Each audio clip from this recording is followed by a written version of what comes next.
Seperti yang kalian tahu, Indonesia itu memang identik dengan hal-hal manis mistis. Banyak cerita horor Indonesia yang beredar di masyarakat dan menjadi perbincangan hingga generasi selanjutnya.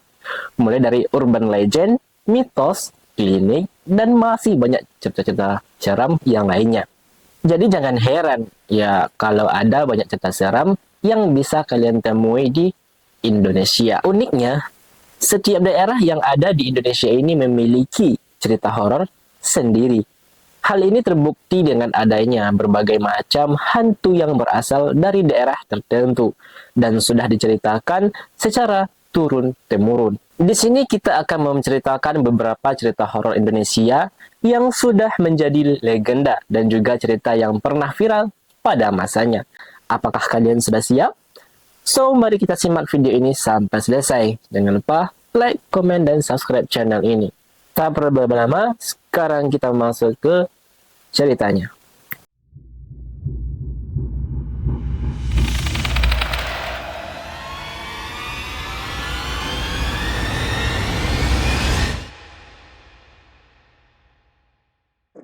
Kita masuk ke cerita yang pertama, yaitunya Si Manis Jembatan Ancol.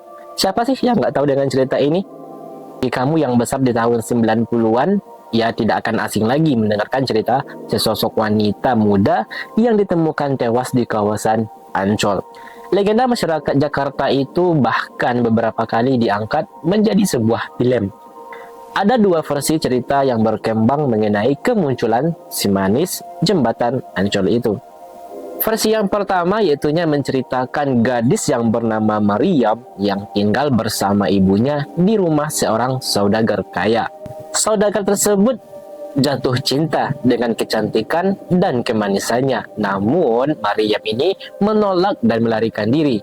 Pelarian Mariam itu pun ia berakhir sia-sia karena ia bertemu dengan kawanan preman yang memperkosa dan membunuhnya. Dan kemudian jasad si manis Jembatan Ancol tadi dibuang di dekat area Ancol tersebut. Versi yang kedua yaitunya menceritakan seorang gadis yang bernama Arya yang tidak jauh berbeda nasibnya dengan Mariam yang akan dinikahi oleh seorang juragan kaya yang bernama Oetam Bahsia. Kemudian Arya ini melarikan diri karena tidak mau dinikahi oleh orang kaya tadi, teman-teman. Namun ia berhasil ditangkap oleh para preman tangan kanan Oetam Bahsia tadi. Meski sempat melakukan perlawanan, namun ia tidak sanggup melawan karena tangannya yang tidak sebanding. Akhirnya Aryas pun tewas di tangan para preman tersebut dan jasadnya pun dibuang di dekat persawahan dekat kawasan Ancol. Hingga saat ini sejumlah orang mengaku pernah melihat sosok Mariam atau Arya menampakkan diri di atas jembatan Ancol itu. Ia digambarkan sebagai sosok berambut panjang dan kehadirannya pun dipercayai berkaitan dengan terjadinya sejumlah kecelakaan di daerah tersebut. Cerita menyeramkan terkait kehadiran sosok Mariam pernah dialami oleh Mbah Broto, seorang pelukis di daerah Ancol. Ia mengaku didatangi oleh sosok Mariam yang diminta melukiskan dirinya. Namun belum selesai ia melukis, sosok tersebut menghilang begitu saja. Mbah Broto sempat mengejar dan menemukannya. Tetapi yang dia lihat justru tubuh wanita itu seperti terbang melayang dari kejauhan. Nah, bagi kalian pasti sudah benar mendengar cerita-cerita tentang si manis Jembatan Ancol ini. Oke, kita kemudian lanjut ke cerita yang kedua, yaitunya Nyi Roro Kidul. Nyi Roro Kidul ini menjadi cerita horor Indonesia yang melegenda bagi masyarakat Jawa, khususnya yang tinggal di daerah pesisir bagian selatan. Banyak versi yang menyebutkan asal-usulnya. Salah satunya menyebutkan bahwa ia merupakan putri Prabu Siliwangi dari kerajaan Pajajaran yang bernama Putri Kandita. Kehadiran Putri Kandita ini tidak disukai oleh Selir dan saudara-saudaranya, hingga ia dikutuk oleh seseorang penyihir dengan penyakit kusta. Prabu Siliwangi ini dihasut oleh Selir dan anak-anaknya untuk mengusirnya dari kerajaan. Mendengar hal tersebut, Putri Kandita melahirkan diri dari kerajaan dan mendapatkan bisikan gaib untuk menceburkan dirinya ke Laut Jawa bagian selatan. Setelah itu, Putri Kandita itu sembuh dari kutukan tersebut dan memutuskan untuk tinggal di Laut Selatan bersama pasukan hingga kini. Cerita yang menyeramkan dan melegenda adalah larangan memakai baju hijau ketika berkunjung ke pantai selatan. Nah, kalian sudah sering mendengarkan kan bahwa kalau pergi ke pantai selatan itu ya tidak boleh memakai baju yang berwarna hijau, teman-teman. Oke, kita lanjut. Bagi siapapun yang memakai pakaian hijau di sepanjang pantai selatan, ia akan tertimpa kesialan, yaitu diculik oleh penguasa pantai kidul tersebut. Pertama, ia akan dijadikan pasukan kerajaan, dan yang kedua, ia akan dijadikan sebagai pelayan istana Nyai Roro Kidul. Terlepas dari benar atau tidaknya cerita tersebut, sejumlah masyarakat pesisir Laut Selatan mempercayai mitos tersebut hingga kini. Itulah yang kedua, yaitu cerita tentang Nyai Roro Kidul.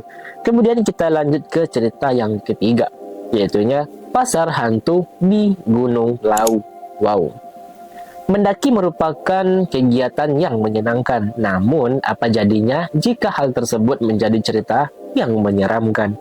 Gunung Lawu adalah gunung yang berada di daerah perbatasan antara Karanganyar, Jawa Tengah dengan Magetan, Jawa Timur, yang banyak dijadikan sebagai objek pendakian. Namun, Gunung Lawu bukanlah gunung yang biasa sebab sebanyak pendaki yang menemui kejadian mistis di sana. Sejumlah kejadian mistis banyak ditemui seperti kehadiran pasar di daerah lereng gunung. Cukup aneh karena jarang ada pasar di tengah daerah pegunungan. Namun, pasar yang dimaksud itu adalah pasar hantu yang terletak di pos 5 pendakian melalui Candi Ceto. Masyarakat setempat mempercayai jika ada yang melewati pasar hantu tersebut dan mendengar suara pedagang menanyai, "Kamu mau beli apa?" Maka pendaki harus menjawab pertanyaan tersebut. Dan kemudian, jika kalian ditawari sesuatu, maka harus ditolak dan mengambil sesuatu yang ada di sekitar seperti batu. Setelah itu, pendaki juga harus melemparkan uang ke arah sumber suara. Jika tidak, maka ia akan ditimpa kesialan selama berada di Gunung Lawu itu. Beberapa pendaki yang melanggar pantangan ini dikabarkan tersesat sampai hilang diculik ke dimensi lain. Itulah cerita tentang pasar hantu yang berada di Gunung Lawu. Kemudian kita lanjut ke cerita yang selanjutnya, yaitunya Kuyang. Cerita horor Indonesia yang lainnya datang dari Pulau Kalimantan yang bernama Kuyang. Sosoknya seperti manusia ketika siang hari dan bisa berbaur dengan masyarakat. Namun ketika malam hari, ia menjelma menjadi hantu yang menyeramkan. Ia mampu melepaskan kepala dari tubuhnya. Tidak hanya itu, kepala tersebut bisa terbang bersama dengan anggota organ dalam tubuh seperti jantung, hati, dan usus. Ketika terbang, muncul cahaya berwarna merah menyerupai api yang mengikutinya dari belakang. Ia memiliki 2 taring di sebelah kanan dan kiri mulutnya. Kuyang dipercaya sebagai hantu yang suka meminum darah dari seorang ibu yang sedang hamil atau yang baru melahirkan. Agar korbannya tidak curiga, Kuyang biasanya mampu merubah dirinya menjadi seekor kucing ataupun menjadi seekor burung. Kemudian kita lanjut ke cerita yang terakhir, yaitunya yang kelima tentang cerita horor Wewe Gombel. Wewe Gombel merupakan cerita hantu Indonesia tertua yang masih ada sampai saat ini. Hantu ini dipercayai sebagai wanita yang bunuh diri setelah sebelumnya membunuh suaminya sendiri. Wanita itu tidak bisa memberikan keturunan sehingga suaminya selingkuh dengan wanita yang lain. Dan kemudian membuatnya itu tidak berpikir panjang untuk membunuh suaminya itu. Ia dipercaya berasal dari daerah Gombel atau Semarang yang dulunya dijadikan sebagai tempat pembunuhan pada masa penjajahan. Waktu kedatangan Wewe Gombel biasanya menjelang maghrib, di mana ia akan menculik anak-anak yang berada di luar rumah. Anak-anak tersebut akan dibawa ke alam lain karena dianggap tidak mempunyai rumah. Wow, agak lain emang. Dari mitos tersebut, orang tua suka melarang anaknya untuk bepergian keluar rumah ketika waktu maghrib. karena bisa diculik oleh wewe gombel tersebut. Namun, di balik itu, mitos tersebut tersimpan pesan kepada orang tua agar selalu mengawasi dan memperhatikan anak-anaknya untuk tidak bepergian ke tempat yang berbahaya. Oke teman-teman, itulah 5 cerita rakyat atau cerita horor yang melegenda di Indonesia. Ya pastilah dari kalian sudah tahu dengan beberapa cerita tersebut. Namun, video ini bertujuan hanyalah untuk menjadi sebuah hiburan. So, terima kasih sudah menonton video ini. Jangan lupa like, komen, dan subscribe-nya. Sampai jumpa di video-video berikutnya.